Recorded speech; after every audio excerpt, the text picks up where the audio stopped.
Imagine you're a manager of a company that makes silk clothing. The machinery in which you have invested and maintained over the years helps your employees create a steady stream of high quality products for your customers. Now imagine your profits becoming tight and you start to take shortcuts, neglecting the maintenance of your machinery and overworking your staff. Soon you realize the flow of silk products starts to slow and the quality gets poorer. But at least, in the short term, you are still able to make a profit. However, over time, even profits disappear. To understand what's happening and to try and prevent your company going out of business, you investigate why. You find the evidence in your company accounts, in your balance sheets and profit and loss statements. Now try thinking about nature in the same way.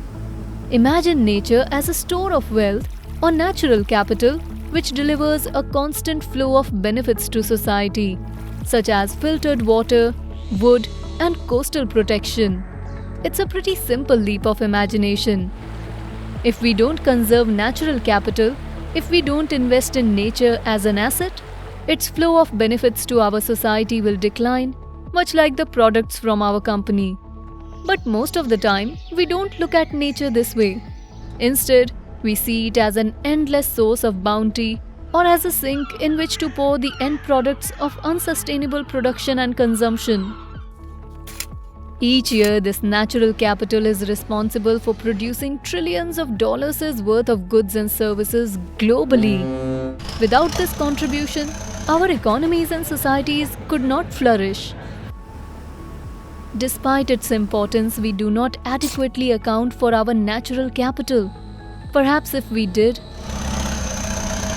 we wouldn't run it down like we do.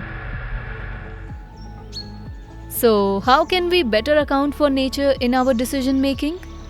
First, we need to understand what is natural capital. Natural capital is another term for the stock of renewable and non-renewable resources such as plants, animals, air, water, soils, minerals. Natural capital, sometimes in combination with human inputs such as labor or machinery, generates flows of benefits to people such as coastal protection.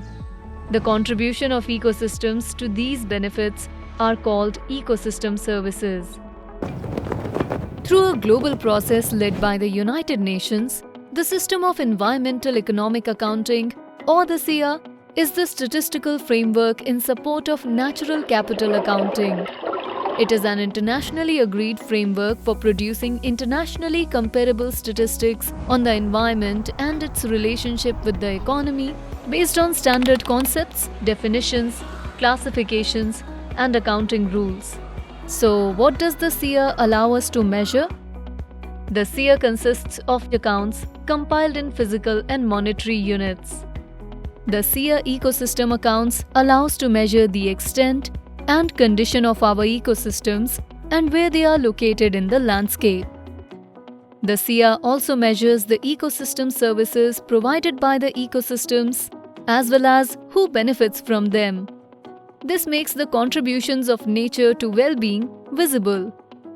With natural capital accounting, we can also determine the monetary value of ecosystem services from specific forests or river catchments or the stock of carbon in our forests in a way that is comparable to the value of buildings or roads, for example.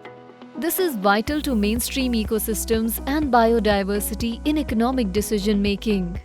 Having a more comprehensive picture of the state of natural capital can help countries develop more holistic measures of their progress and thereby complementing more traditional measures such as gross domestic product. The SEA is also used to measure progress towards the 2030 UN Sustainable Development Goals and will contribute to the development and implementation of the monitoring framework of the Global Biodiversity Framework currently under development.